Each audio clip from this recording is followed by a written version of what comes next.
Good morning ninth class. आगे हम fundamental unit of life में जो कंपोनेंट्स ऑफ सेल कर रहे थे उसमें से हम थर्ड कंपोनेंट जो कि लास्ट कंपोनेंट है सेल का उसे आज स्टडी करेंगे यहाँ पे। और ये है साइटोप्लाज्म। अब साइटोप्लाज्म आपको पता चल चुका है, मैंने लास्ट लेक्चर में आपको डिफरेंस बिटवीन प्रोकारियोटिक और यूकारियोटिक सेल्स करवाया था। प्लांट सेल्स और एनिमल सेल्स के भी स्ट्रक्चर मैंने आपको समझाए थे। तो जनरली अब आप सबको पता होगा कि साइटोप्लाज्म क्या है। ये आउटर मेम्ब्रेन है सेल की, ये न्यूक्लियस है और इसके आसपास यहाँ इन बिटवीन प्लाज्मा मेम्ब्रेन और न्यूक्लियर मेम्ब्रेन जो मैट्रिक्स प्रेजेंट है, ठीक है, जो फ्लूइड प्रेजेंट है यहाँ पे, इसे हम कहते हैं साइटोप्लाज्म। बहुत ही इम्पोर्टेंट कंपोनेंट है ये सेल का, जिसे हम बोलते हैं cytoplasm. So the liquid part of cell in which the other organelle float is called cytoplasm. यहाँ साइटोप्लाज्म में रॉ मटेरियल्स प्रेजेंट होते हैं। कोई भी ऑर्गेनेली अगर यहाँ पे सिंथेसिस होती है, बनती है, टूटती है, उसके लिए जो भी रॉ मटेरियल है जो प्लाज्मा मेम्ब्रेन बाहर से अंदर लेके आती है, वो यहाँ साइटोप्लाज्म में फ्लोट करती है और इन ऑर्गेनेल्स के सिंथेसिस के लिए हेल्प करता है। जब भी सेल डिवाइड होता है तब भी साइटोप्लाज्म जो है वो बहुत ज़्यादा रोल प्ले करता है। सारा के सारा जो भी एक्सक्रीटरी सब्सटेंस है वो भी साइटोप्लाज्म में प्रेजेंट होता है, ठीक है। अब साइटोप्लाज्म में दो पार्ट मेनली है। एक इसका जो फ्लूइड पार्ट है जिसे हम साइटोसोल कहते हैं, the aqueous component of the cytoplasm, ठीक है। जो लिक्विड फॉर्म है जिसे मैट्रिक्स कहा जा रहा है उसे हम साइटोसोल बोलते हैं।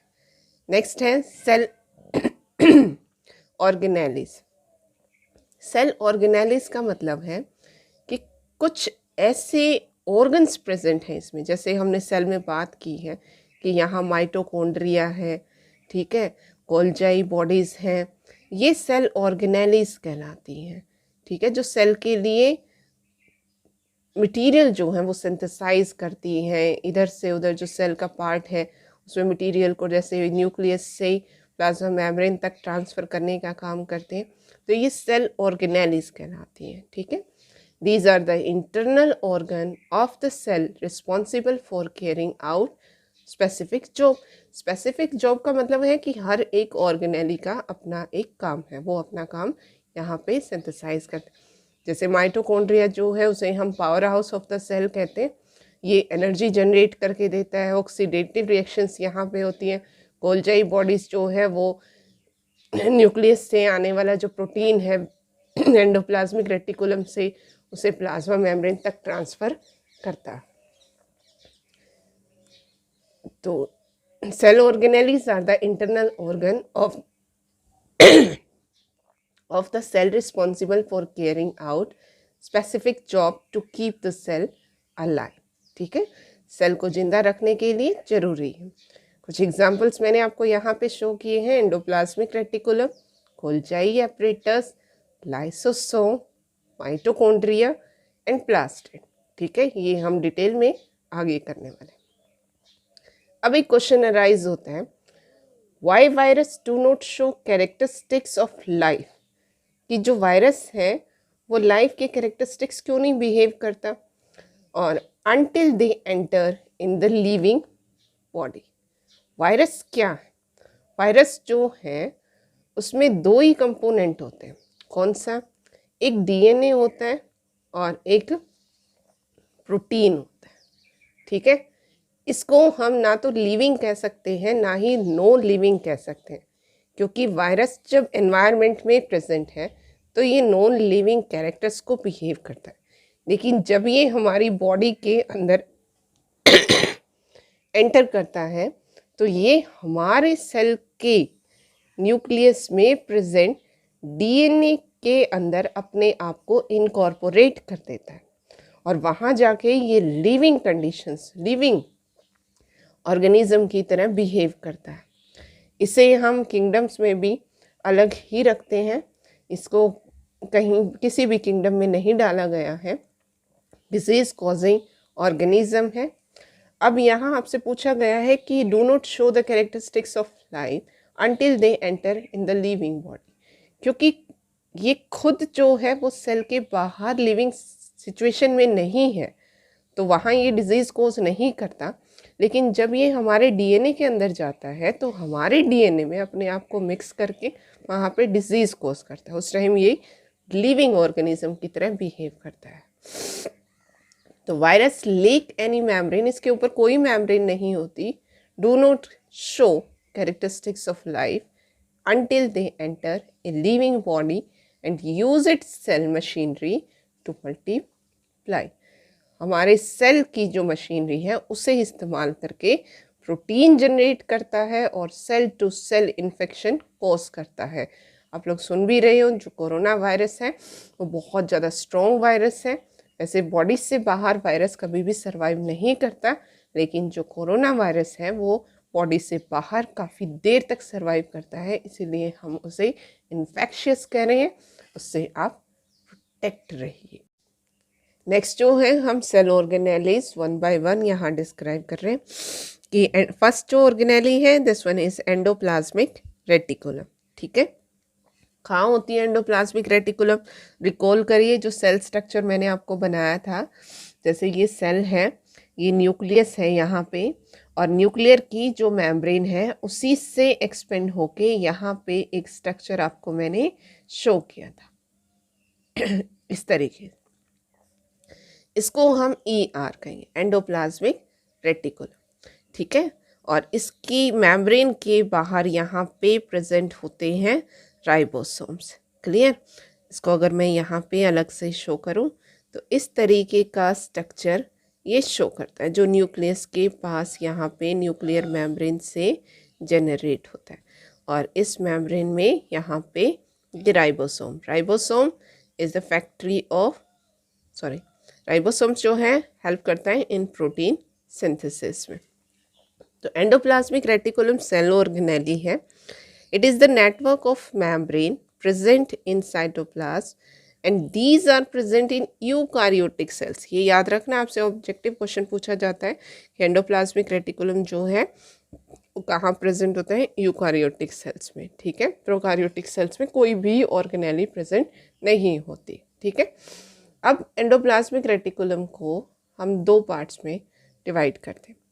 एक जो एंडोप्लाज्मिक रेटिकुलम है उसे हम स्मूथ एंडोप्लाज्मिक रेटिकुलम कहते हैं, दूसरा जो है वो रफ एंडोप्लाज्मिक रेटिकुलम है।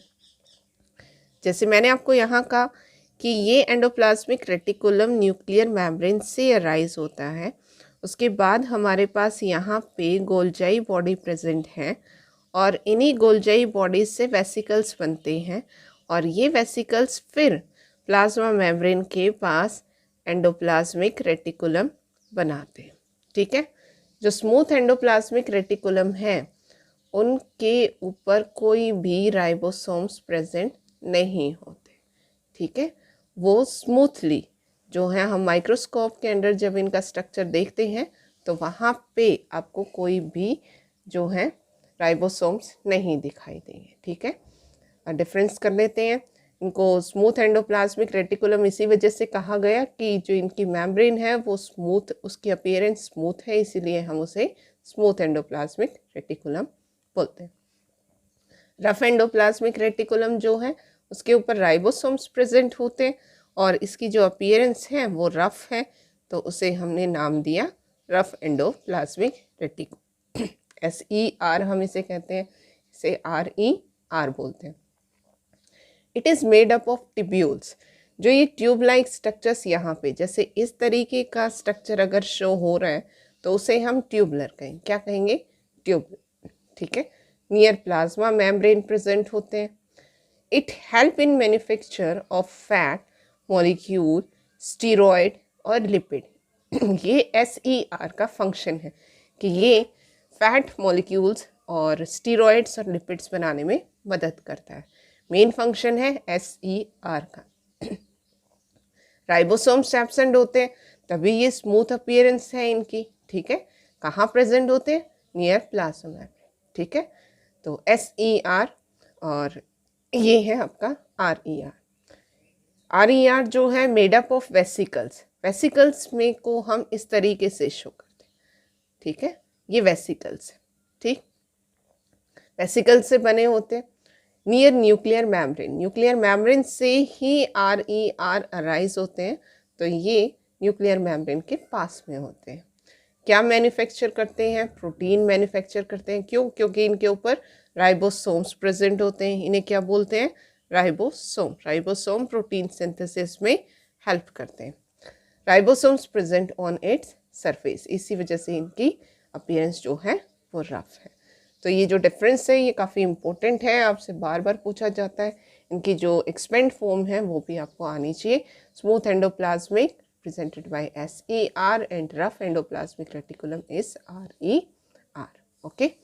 Next है function of ER.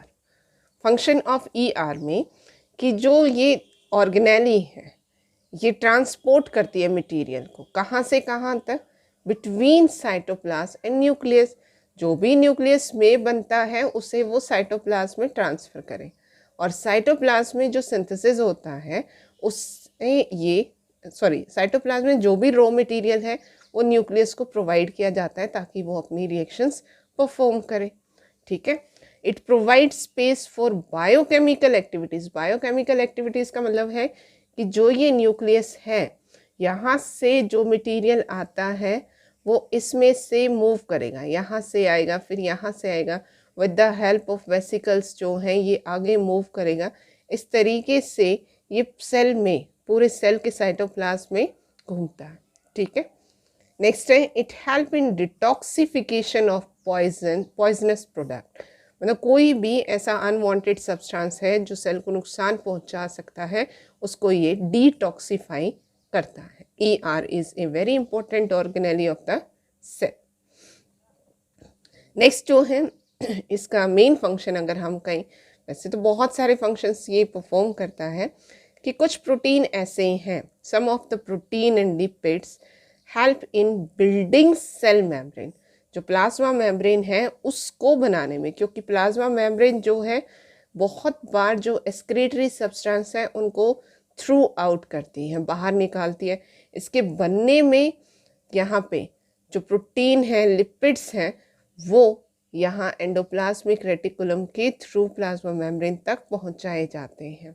इस प्रोसेस को हम कहते हैं मेम्ब्रेन बायोजेनेसिस। बायोजेनेसिस, बायो का मीन्स होता है लाइफ, ठीक है, और जेनेसिस का मतलब होता है फॉर्मेशन, कि कोई भी चीज़ अगर हमें बनानी है तो हमें उसके लिए रॉ मटेरियल चाहिए।